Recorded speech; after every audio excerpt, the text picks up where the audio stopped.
Hello, everyone. I'm Tony Marks. I'm the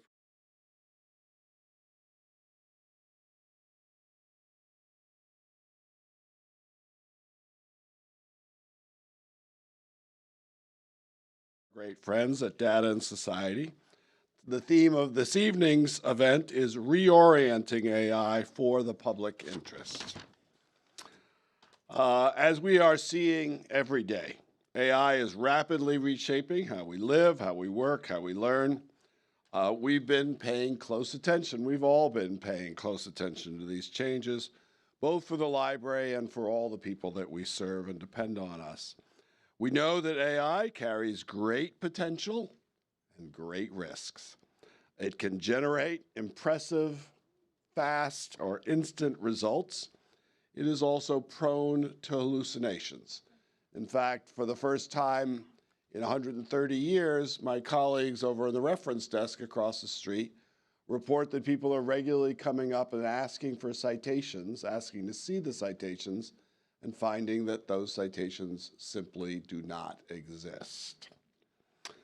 So we take all this as deeply troubling. There are other elements of this technology which are troubling: the loss of jobs, the loss of privacy, and much more that we're going to hear about this evening.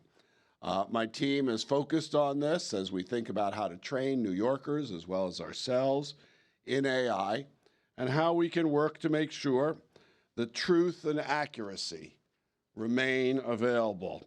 That is what libraries are here for. We are stewards of reliable information and champions of scholarly integrity. We need to figure out how to make AI work for that mission.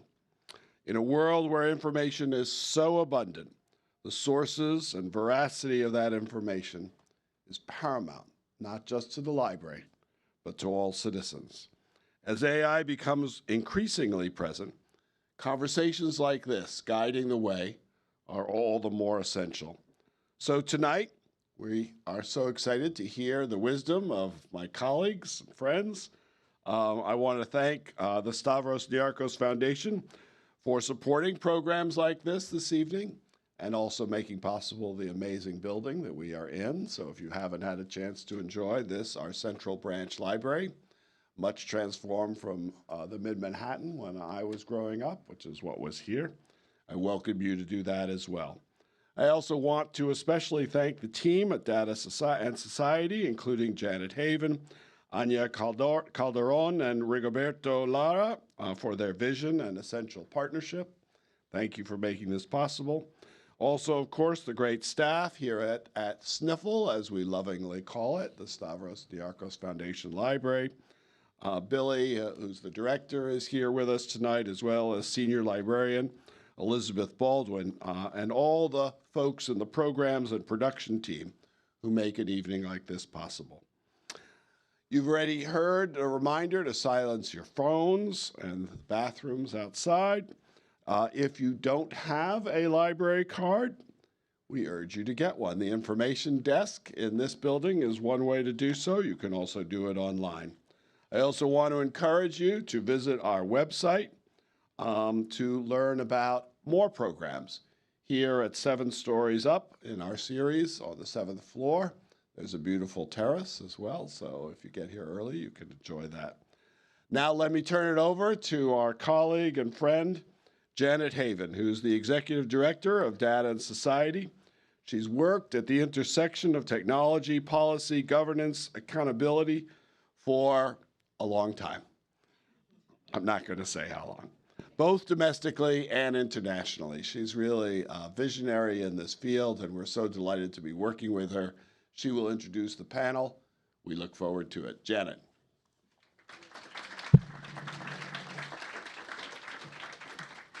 Thank you. Thank you so much, Tony, for that introduction. And welcome, everyone, to Understanding AI, Reorienting AI in the Public Interest.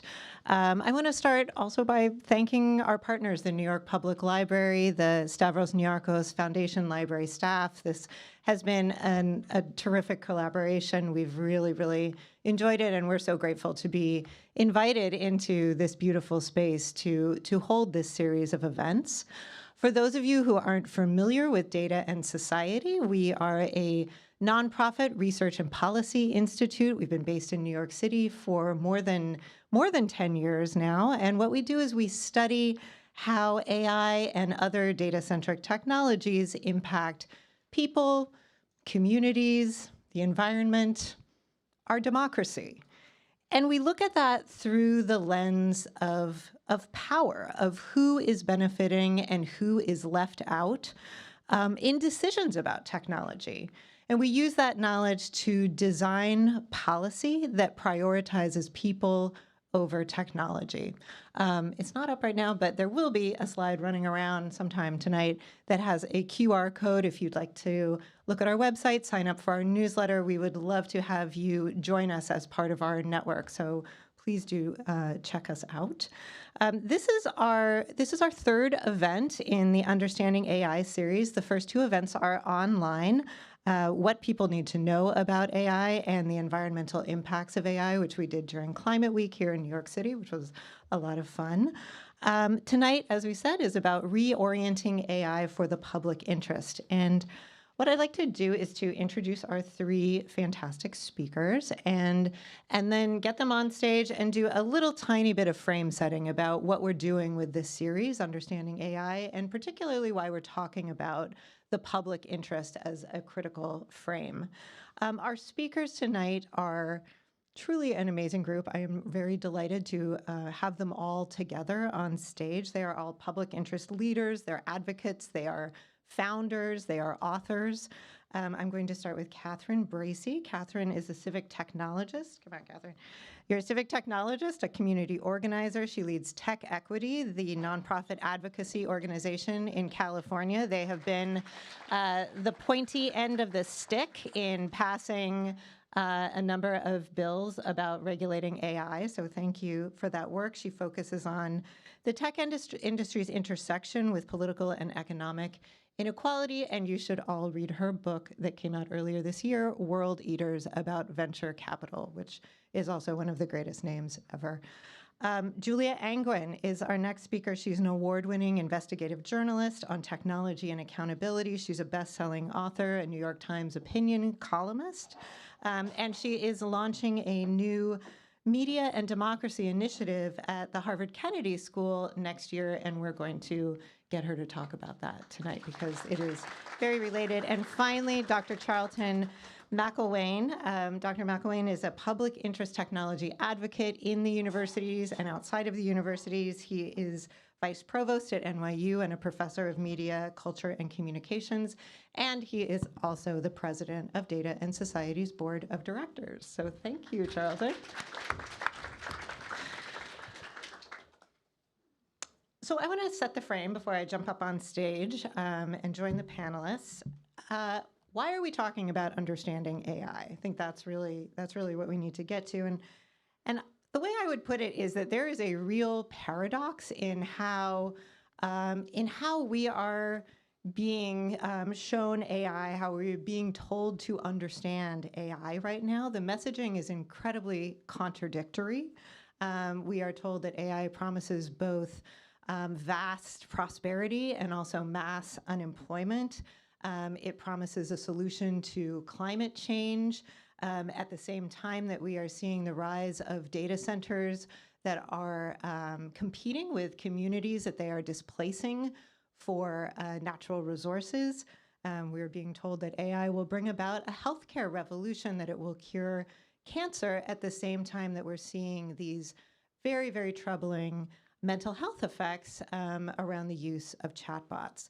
So this is really confusing, right? Like we all are hearing these very contradictory stories, and I think many of us feel both uncertain, maybe also interested, but truly powerless to stop or even to shape the way that AI is coming into our lives, into our workplaces, into our kids' education, into our politics.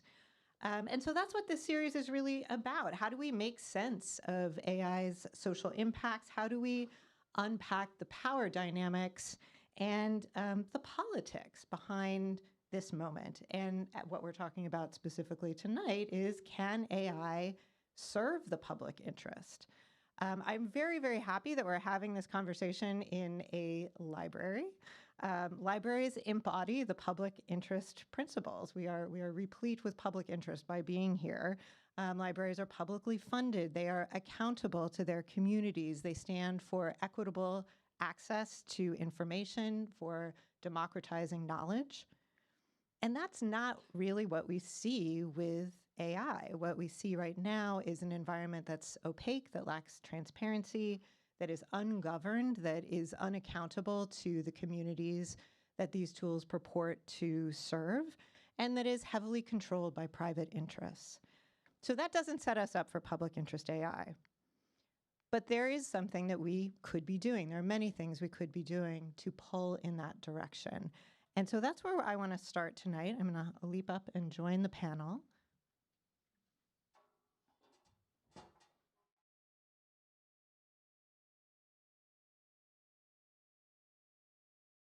Again,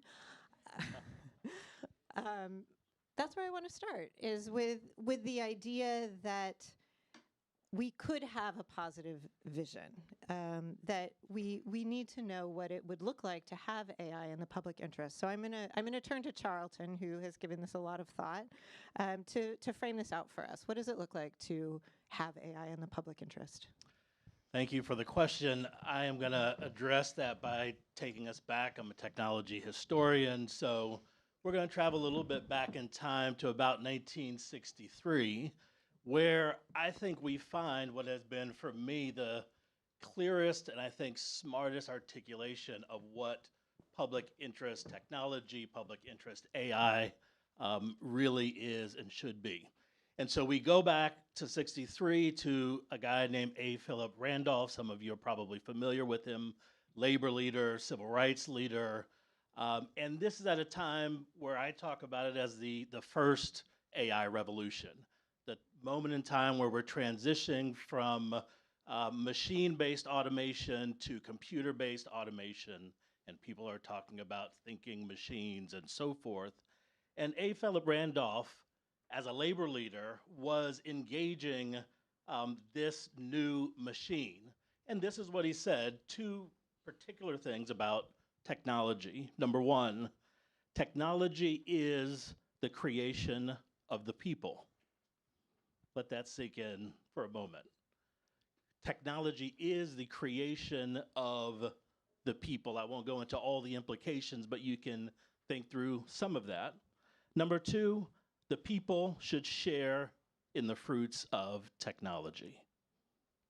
So this is a framing that I think for public interest that does us well as a starting point, something that sees technology, that sees AI as something that emanates from all of us, and therefore that we all should benefit from in some way, shape, or form. But let's also think about just some analogies. And as Janet mentioned, we're here at a library that gives us a lot of ways of comparing what we think about as public interest. I walked in the door, nobody checked my ID, nobody asked me to give credentials. I walked right into an elevator and came up to this floor. And so let's think about some other questions we could ask when we think about what might it mean to think about and recognize AI as serving the public interest. Does it do more good than harm? Does my use of it make not only my life better, but others? Do I have the same access and ability to benefit from it as other people? Can we use it without paying or paying beyond our means? Can we benefit without trading away our rights? And are we all benefiting or just a privileged few? We could come up with a whole list of questions that I think help us make that determination of what would it look like to see AI serving the public interest. And I'll just say one more thing about why I start there with a Philip Randolph because it starts in a moment where everything is in front of us, right? And it really shows, at least for me, that the decisions about whether technology is going to benefit us, the people, the public interest, is a matter of choice. It is a matter of intention that belongs to all of us in ways that we should really think about more. Thank you. Thank you. I think what it also says is that this isn't really new. This is actually something that we have been thinking about for a long time. How technology and public interest could come together, and AI is really the latest instantiation of this still unsolved problem. So Catherine, sorry, I'm going to skip over you, Julia. We'll come back to you. Catherine. We changed the seating arrangement. I know, threw me somehow. off. I don't know. It did, yeah, okay. What do you think? How would you answer that question? What do we want? What does AI and the public interest look like to you? Yeah, I mean, there are a lot of different layers to this answer that I think will unfold over the course of the conversation. But the thing that, the word that I keep coming back to in my work on AI, and I think it's sort of implicit in what Charlton was saying, is agency. And, the question of whether we have control over the technology and how it's introduced into our lives, or whether the technology or some company that is deploying the technology has control over how it is introduced into our lives, used on us instead of used by us. And, that will play out in different ways depending on the context. And, I think public interest can be defined in a variety of ways. I think, the people who are building the big foundation models right now would tell you that they are doing so in the public interest. So I think it's a little bit of a hard thing to nail down. It's sort of a question when you see it deployed. Do you have control over it, or does it have control over you? And how are we setting the terms of, the context into which it's introduced? Is that a democratic process on some level, or is it being sort of forced down on us by uncontrolled and unaccountable entities? Is it a democratic process? Well, we were taking bets on how long it would take for us to get to authoritarianism. Here we go. So I'll hand it to the expert. Julia. Julia, we obviously have some barriers here that are keeping us from That's having, one way to put it. Right? There's some barriers that mean that we don't have democratically designed, deployed AI. Can you talk a little bit from your experience as an investigative journalist, as somebody who's worked on technology and accountability for so many years? What do you see as the major barriers? Why don't we have this? Well, I love that you guys had to put me in the negative question because you knew that I had no answer for the positive vision. I'm here to rain on everyone's parade. That's what I do. I'm an investigative journalist. That's what we do. We bring you bad news. But it's in the public interest to know the bad news. So that's how we justify our profession.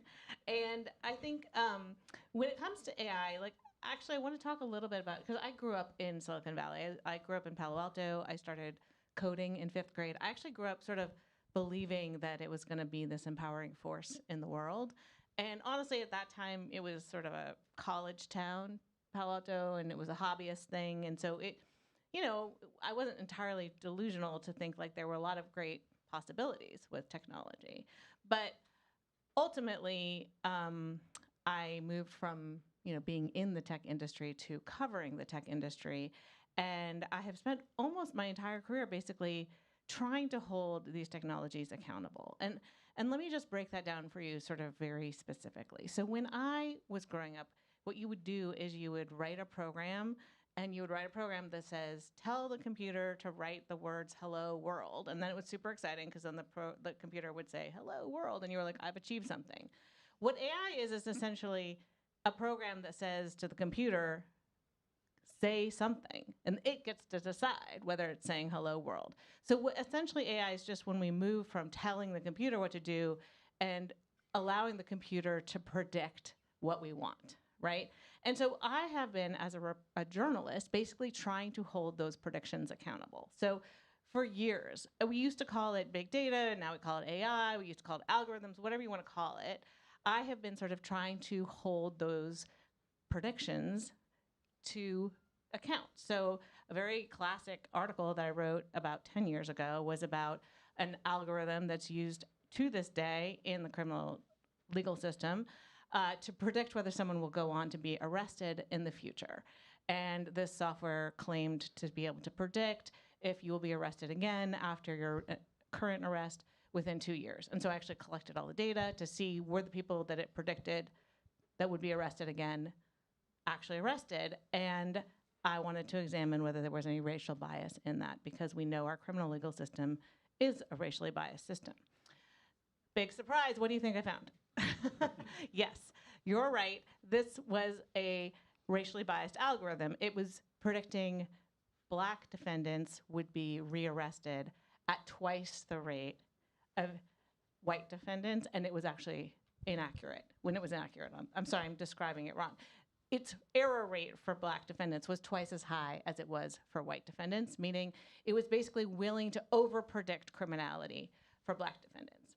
The thing that's really depressing, by the way, about this article, as you know, Charlton, like I Is see you that nodding. it's still being used? It's still being used throughout the country. So like I proved this definitively. There are hundreds of academic papers replicating this result, and everyone still uses it. So this is very depressing for accountability. But I will say that I have continued to try to hold predictions accountable, right? Like I built a whole system when I was running a newsroom called The Markup, where we tried to look at the news in your Facebook feed and see, was it actually the stuff that you wanted, or was it stuff they were inserting in? Was it stuff they had promised not to show you, but they were actually showing you, right? And we continue to find in every case that these prediction machines are unaccountable and are not answering to the individual, and nor are they answering to public interest. And so I guess what I would say, and sorry, this is a very long answer, is that like these machines are not built in any way to think about the public. They are built for profit, and predictions are their business, and predictions are a gambling market, as we all know. And so this is a gambling market. They make money on the ads associated with those gambles. We're not sure yet how AI is going to make money. Obviously, they're running out of money right now. There's a bubble. But we are in a situation where they are controlling the narrative. AI controls everything we see. It controls our feed. It controls the news we see. It's starting to control people's jobs. And so it's incredibly important for us to know how they make those decisions, why, and hold them to account for the truth of it. I'm not even sure if I answered your question.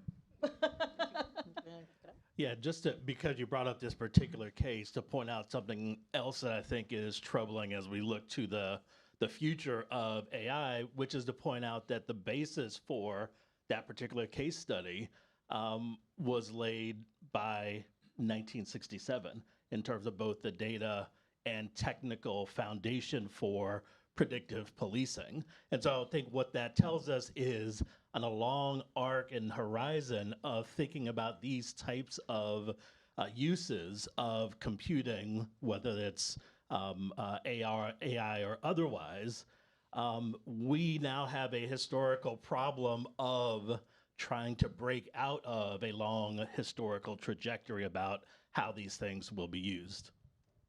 Yes, and that article is called Machine Bias. If people would like to look it up, it is definitely findable online, and it was an absolutely groundbreaking piece of research at the time that it came out, and still is. Catherine, let me turn to you with this, going back to this question about the barriers to bringing about public interest AI. You have been deeply embedded in the fight to put in place good AI policy. So maybe if you could talk a little bit about what you have seen, what good AI policy would look like that would generate a more public interest version of AI, and what are the barriers that you're seeing that are making it impossible or really difficult to get those laws passed? Yeah, so I mean, we at Tech Equity, I run an organization that works on issues at the intersection of tech, which is essentially all AI at this point, and economic equity. And we work in California, so trying to pass laws in California, both because that's where the tech industry is based, but also because when you can get flags planted in the ground in California that can have a ripple effect on this topic in particular around the world. We have found it to be quite difficult to regulate what is now the most powerful industry in the history of capitalism. It turns out they don't want any rules around what they do. But we have laid out sort of three main principles. The first is transparency. You have to know what these tools are doing to you or on people, whatever. There has to be some way to know that it is biased.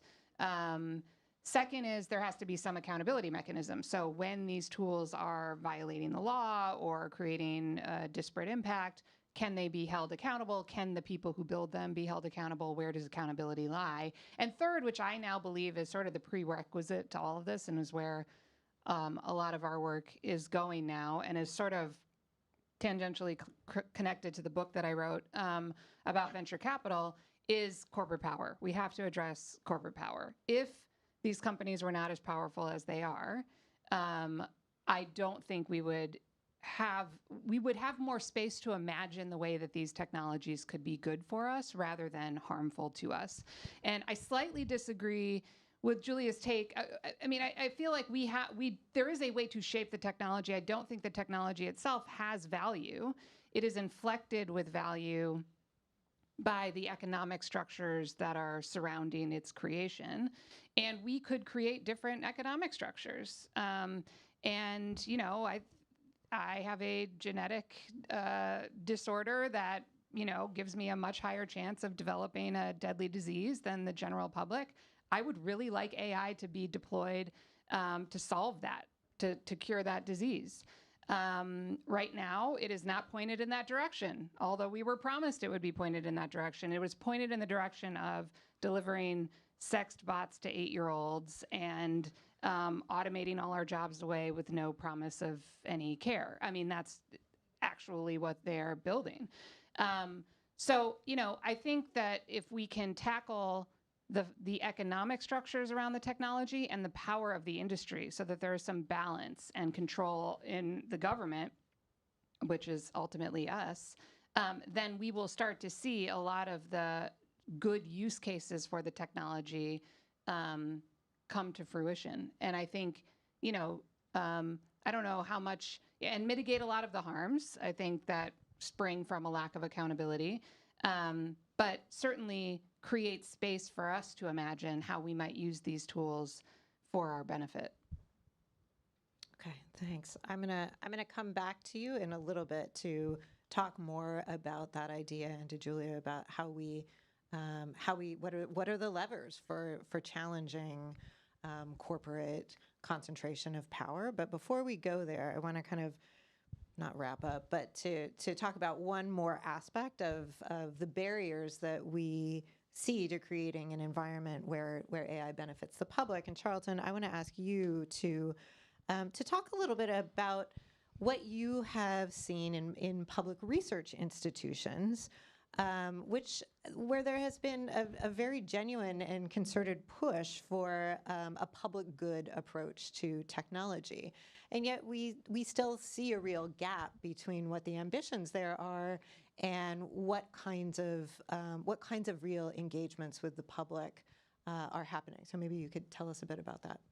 Yeah, I'll do that and sort of talk about the lead first, which is what the gap is as I see it, which is as we think about public interest really being something that reflects the needs and interests of the public, AI innovation, technology innovation often happening so far above and disconnected from those communities.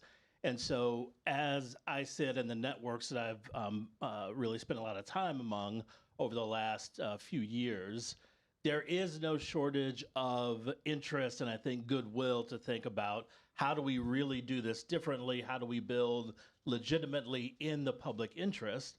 The problem is our institutions aren't really set up to do that in talking about technology innovation. So for instance, I'll talk about a few of these groups that I've been a part of.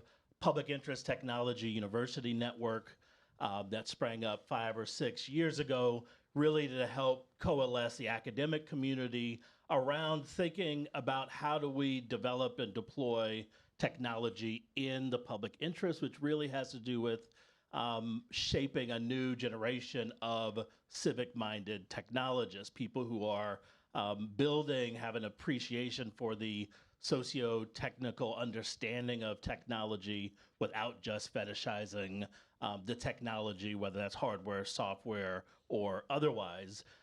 So how do we build in this sort of mindset and nomenclature around technology in the public interest? Another was, over the last couple of years, being part of an NSF, National Science Foundation working group, where that group had come and said, look, we want to think about the new AI development, et cetera, not only in terms of how do we compete with China and rule the world, essentially, but how do we truly do so from a public interest standpoint? And so we had worked in an advisory group to try to help folks understand how to better set up institutions to do that. So here's National Science Foundation that gives a lot of money to primarily educational institutions for research and development and new innovations in the technology sector. But let's think of just a couple of examples when we think about communities and where innovation is happening across these kinds of institutions. How do we pay people who are in communities to be participants and part of that AI development? Turns out you can't easily move money from National Science Foundation to, say, a nonprofit in your local community. Hard to do. What if that happens and communities are really innovating with a group of researchers? The product we come up with, is there a way that we all share in the financial profits of that? Also, very difficult to do and very few roadmaps of how to accomplish that.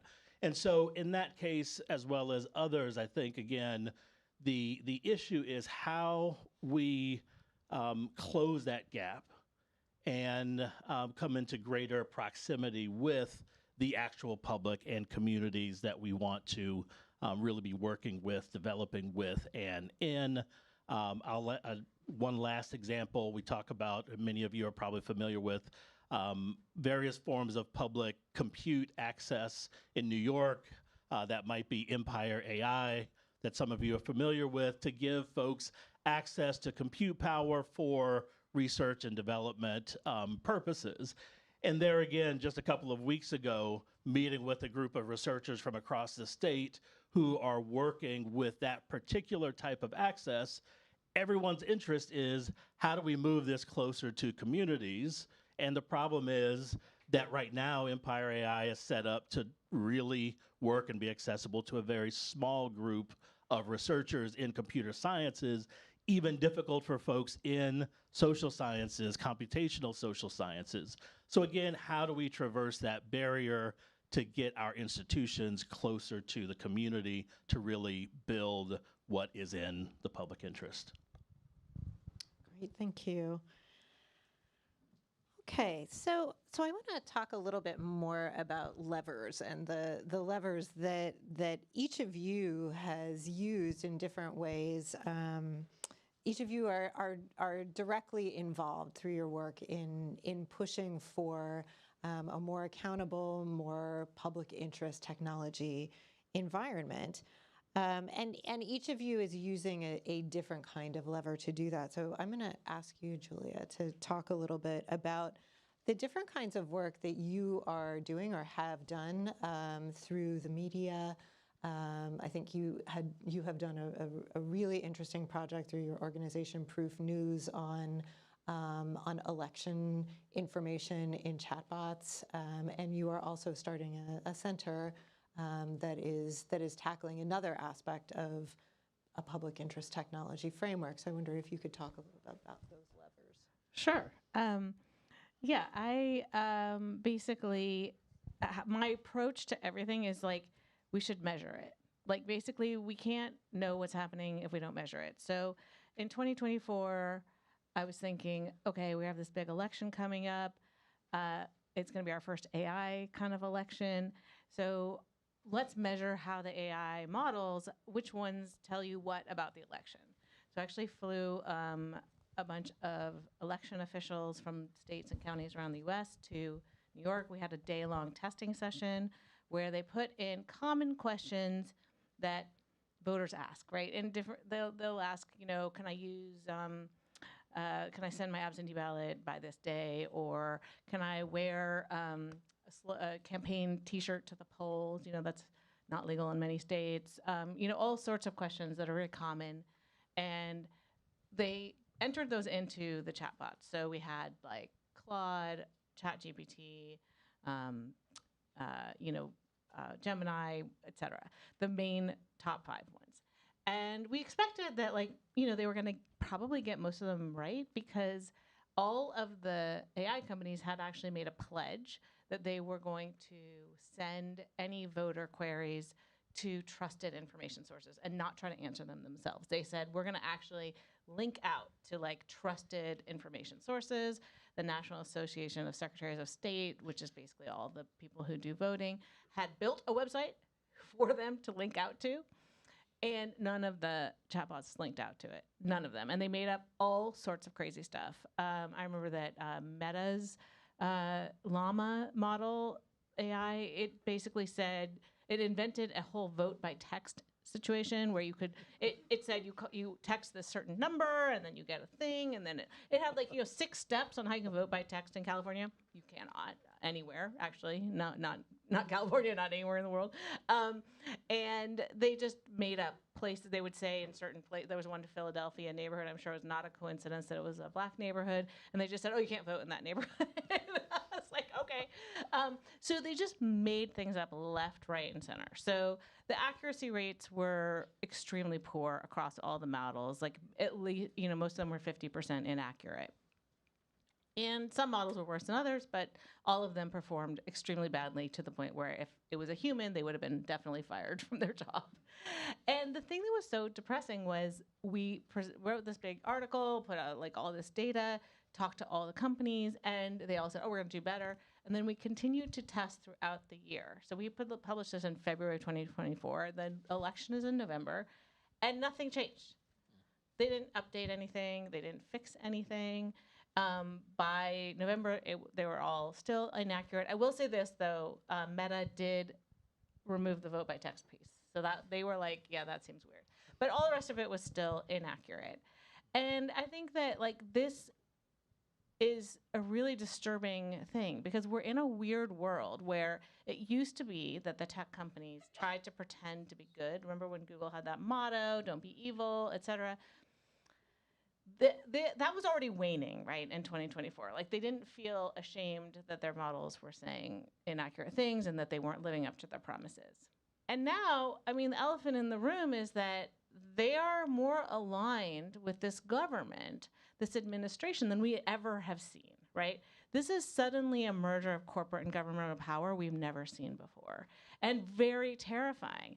And these companies, through AI and through their other technologies, are literally the gatekeepers of knowledge, right? If Google just decided, you can't vote in a certain neighborhood in Philadelphia, they could make it disappear from search and from AI, and who would know, right? So we are in a very dangerous time to have corporate control of information.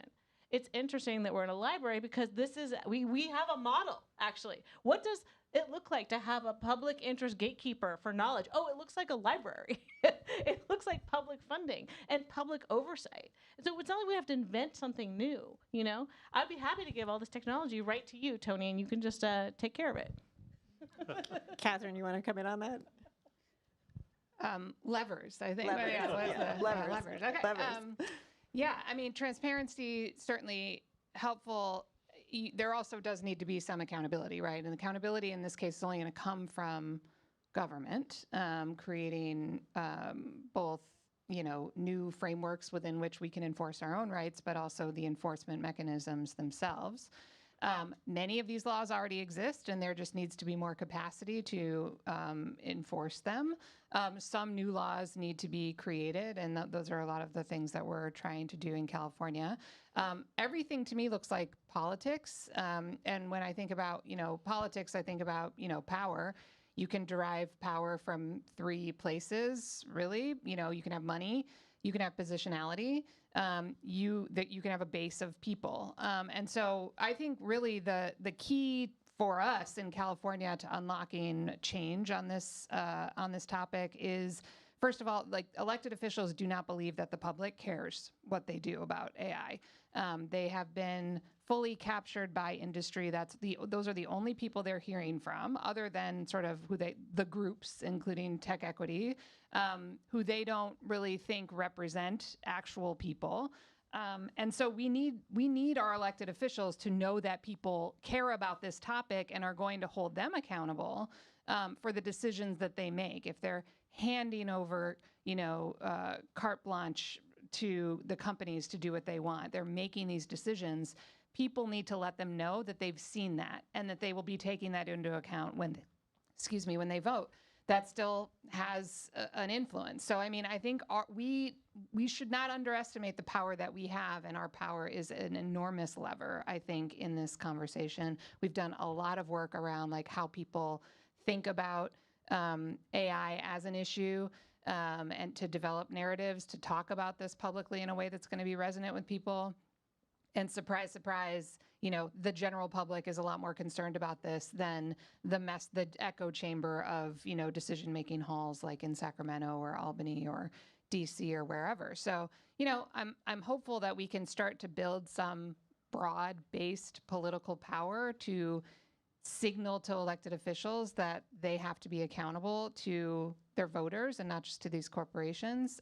But it is going to require, like when you talk to elected officials, that you are drawing the connection for them. Yeah, I care about affordability. You know what? This algorithm that's driving up rent prices illegally, that's not cool. Why are you letting that happen? That connection has to be made really clearly. So that's a lot of the work that we're doing. That's the lever that I think is probably the most powerful right now. Thank you, Catherine. That seems like a great place to close. I think we could carry on for quite a while on this, but we would also like to hear from all of you, to hear what you think about public interest AI. Is it even possible, given what you have heard today?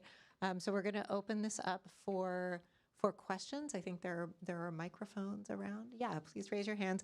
I will also say, on your chairs there are index cards and pencils. We probably won't be able to get to everybody based on the last couple of times we did this. So please feel free to write your questions on the cards and give them to our colleagues on the way out of the room, or just leave them on your chair, and we will pick those up and look at them and try to get back to you.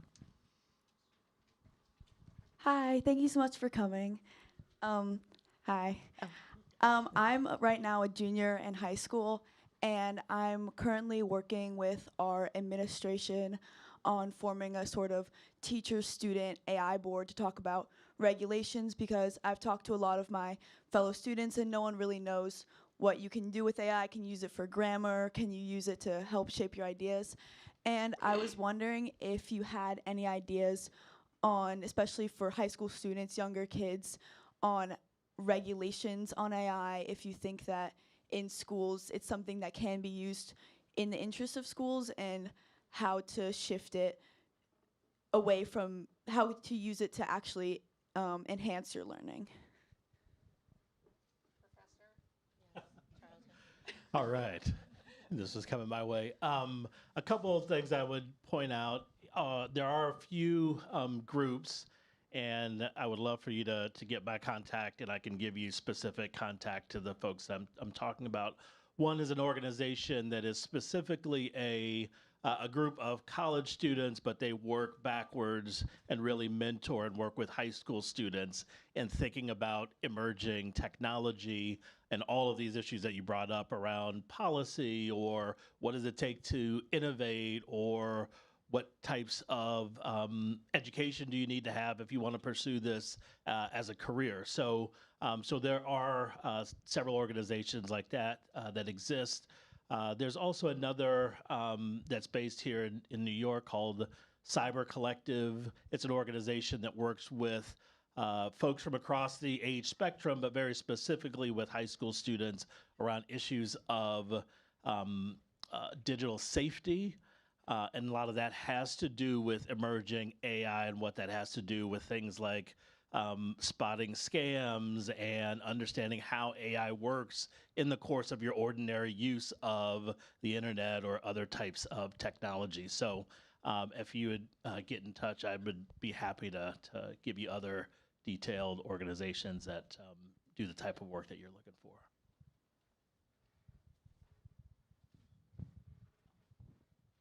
Oh, thanks for this.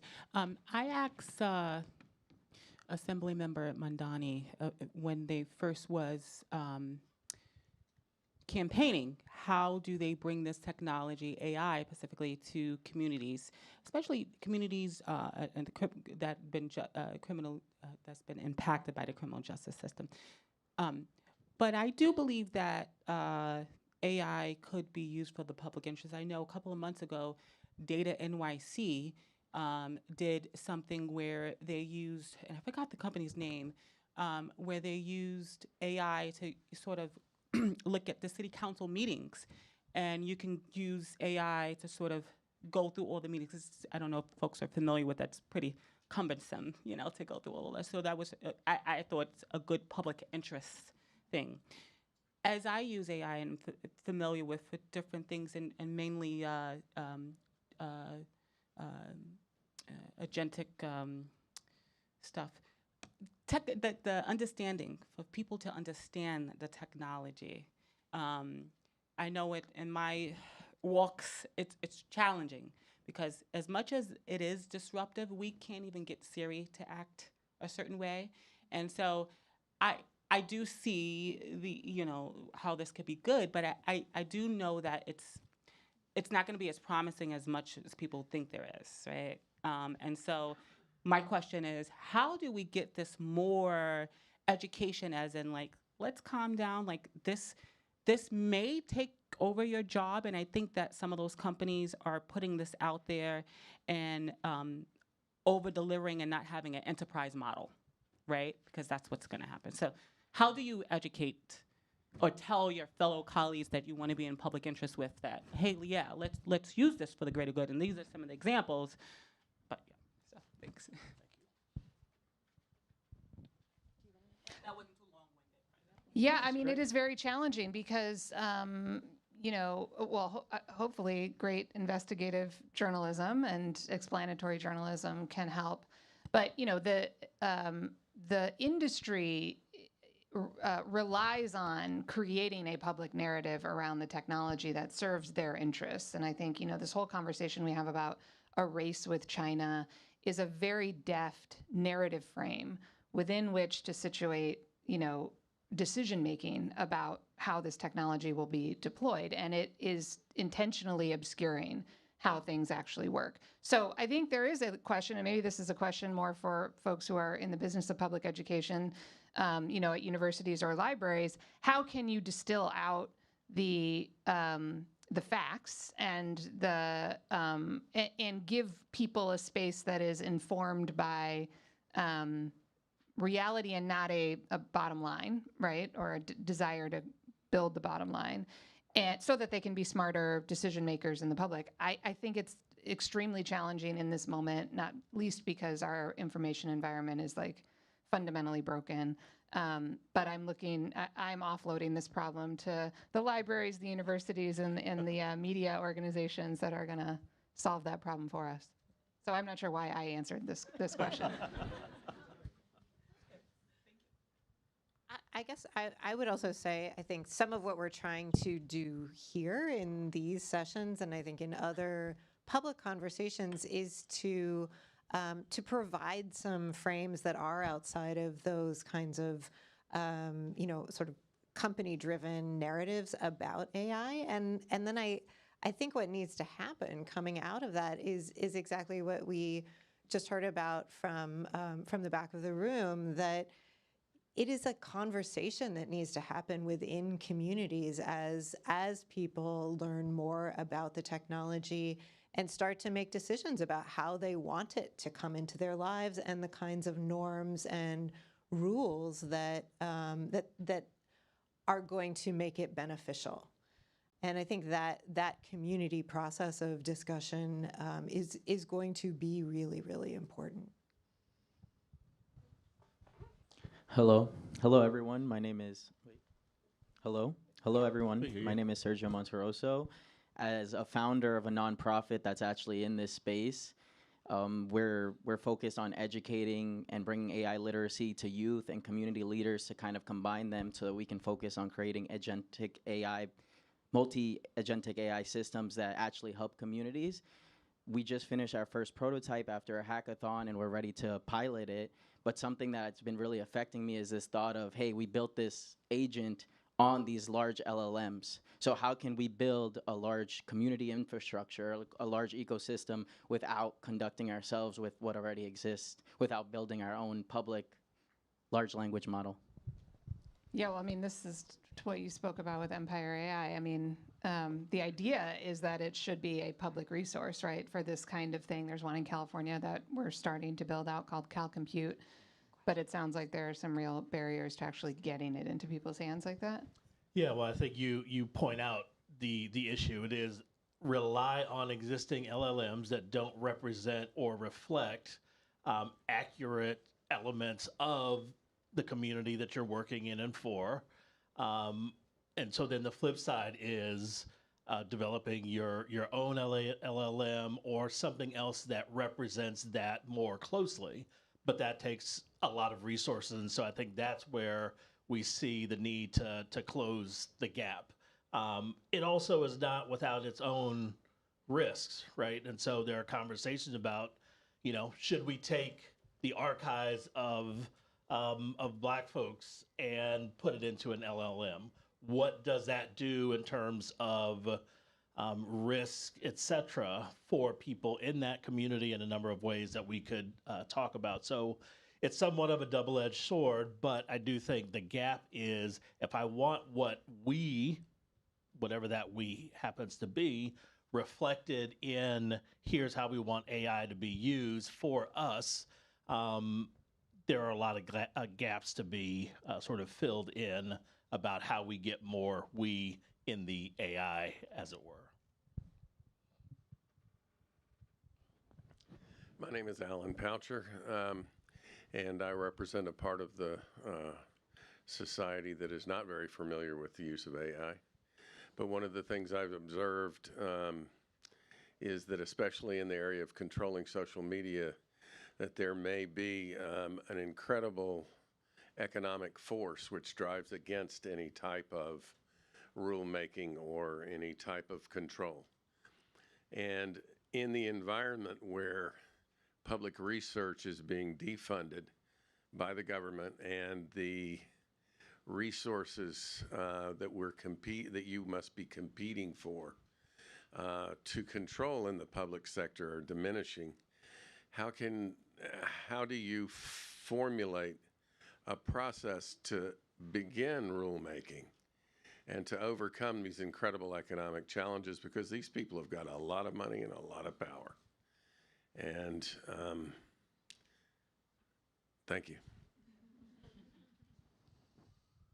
I mean, I think it's hard to answer that question when we're in a government shutdown and Congress refuses to meet or act, and even when they are in session, is letting the executive branch usurp its spending power. So we're in a crisis, right, of lawmaking at the federal level, like kind of at a really broad scale, just to state the obvious. So I think the thing I'm concerned about is like how expecting them to regulate AI feels really, I would love to see it happen. It just feels really hard to imagine. I mean, I think there's more hope at the state level, perhaps, but what we have seen with the EU, right? The EU also started to do some regulation of the big tech companies, and now that is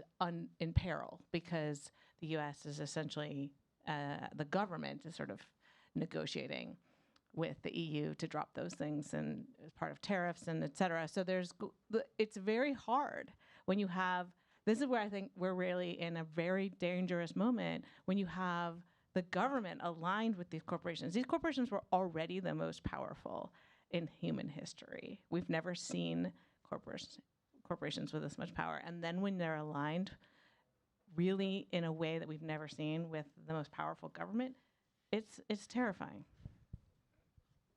Yeah, I mean, maybe I'm slightly more hopeful just because I am working on this every day. And, it is, I guess the hope bar is a little bit slightly low, not a hard bar to clear, but, there is a path forward. And, I think the fact that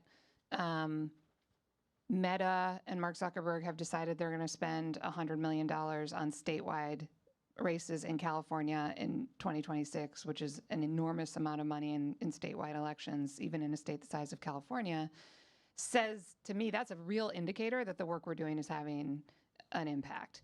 And I know, I know the legislators are starting to understand we have a problem with our governor. That is something that we need to change. And we have a gubernatorial election in 2026. But this is why I said it's so important for them to hear from their constituents that they care about this issue and describe to them in a way that is resonant with their lived experience, not kind of a, policy argument or a sort of economic argument, like a financial economic argument, but like a lived experience. This is how this impacts me as a parent, as a worker, as, somebody trying to catch the bus, whatever it is, afford an apartment. And that is what is going to change this dynamic. They can spend, there's only, I look to the Wisconsin Supreme Court race as a real inspiration. Like Elon Musk spent so much money on that race and got his ass kicked.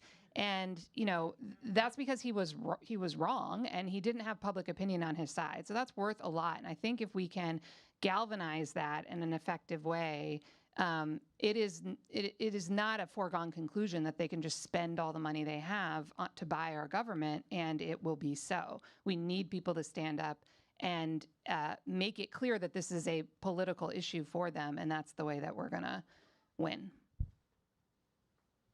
And I would just add that, when you look at how people come together to challenge power,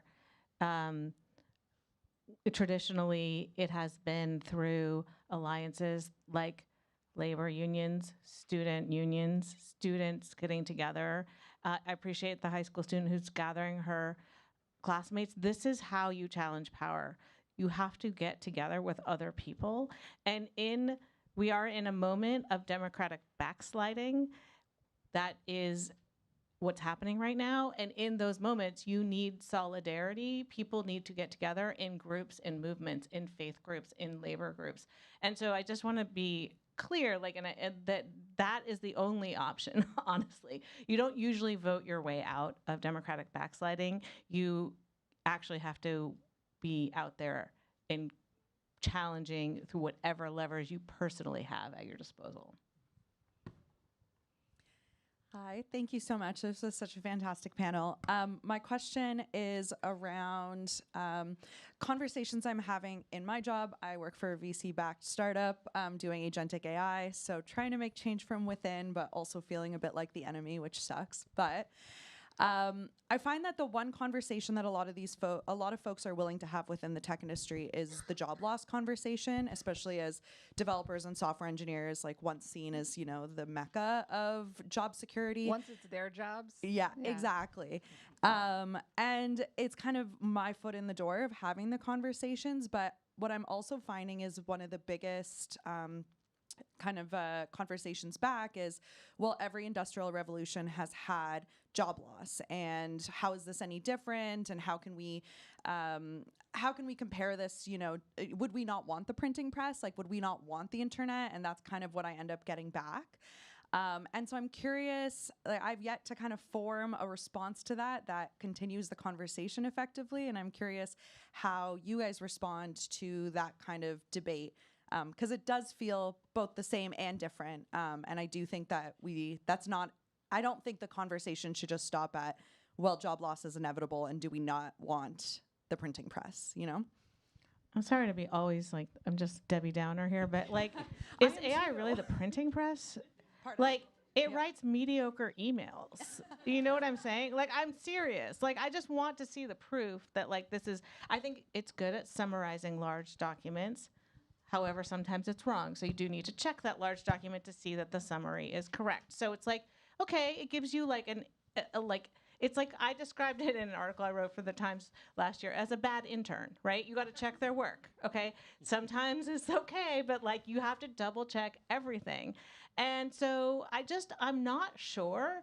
Like, we're taking it on faith that this is return on investment for AI is really worth it. But like right now, it's taking all of our water and electricity in an era of shrinking resources.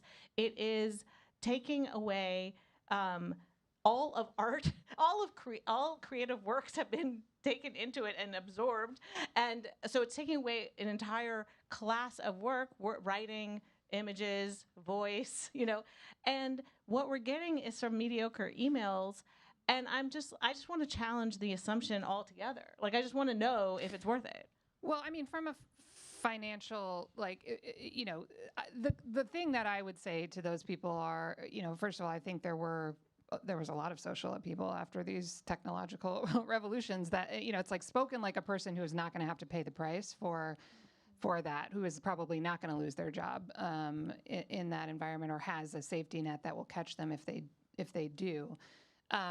I think about, the fallout from the Great Recession, which in some ways we're still living with. Like, that ruined people's lives. Even if the, jobs came back in some form or the economy recovered after a decade or two, people's lives were ruined. And like the lack of empathy is a little hard for me to stomach. On the whether it is actually going to get there or not, I mean, the jury really is still out if it's going to happen at scale, but it either will, and then we'll have social dysfunction on a mass scale because there will be, double-digit, unemployment rates, or it won't, and the bottom will fall out of the financial market because AI investment is 1.1% of GDP. So, I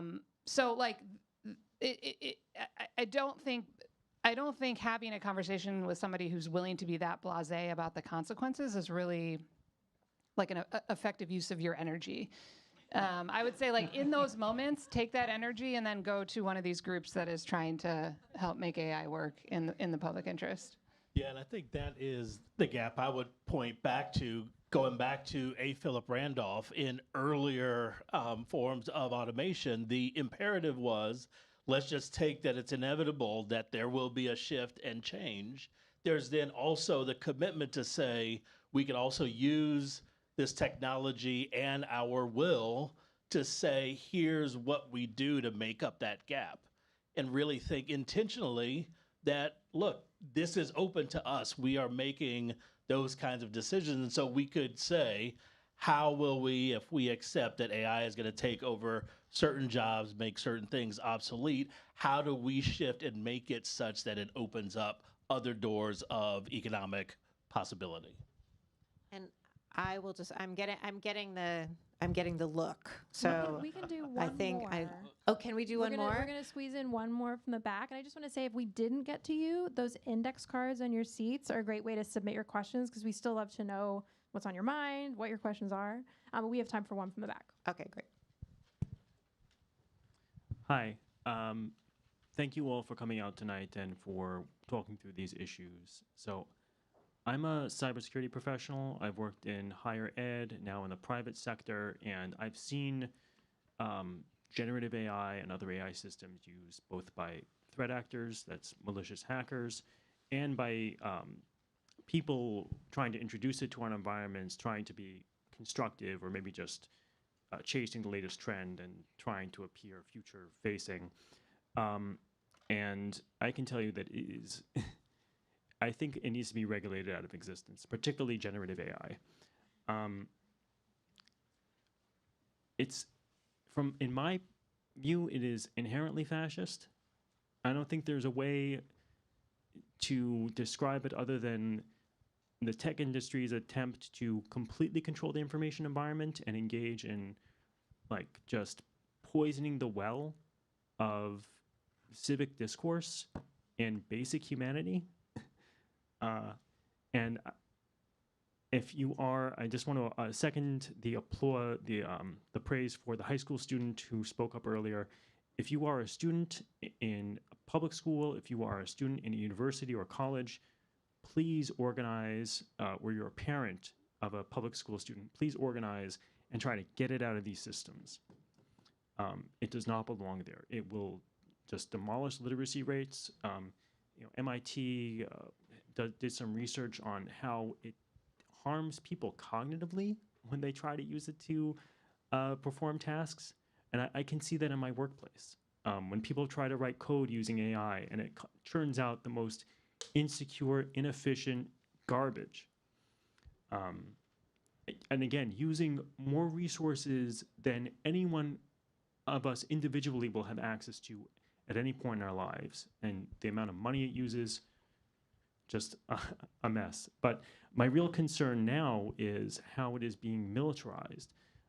First, with the Department of Defense granting a huge contract to xAI, Elon Musk's AI company, and also now by other countries' militaries, particularly the Israeli military, with the systems The Gospel and Lavender, as reported by 972 magazine, which they've used to basically target areas and individuals and create these mass casualty events in Gaza. So my question is, have you done any work on the militarization of AI in particular, and how that looks moving forward, especially with the industry control and tight-knit nature that the government has with the AI industry? I mean, I think you're probably familiar. It sounds like you're pretty familiar with this space. And there's, as you know, there is a working group, I think, at the UN on, they're calling it Stop Killer Robots, to basically get rid of autonomous weapons, most of which are, powered by AI. Like a lot of these efforts, this country and others are not signed on. And so I'm not sure, but there are a lot of people in the military space very concerned about this. And I mean, you're completely right that, like, if it's a bad intern, we certainly don't want to give it a weapon. Okay, now I'm getting the look. Thank you. Thank you all. Thank you so much to our panelists. Thank you all for being here, and thank you all for your questions and your comments. It is truly great to hear what people are thinking about and are grappling with this technology and this industry.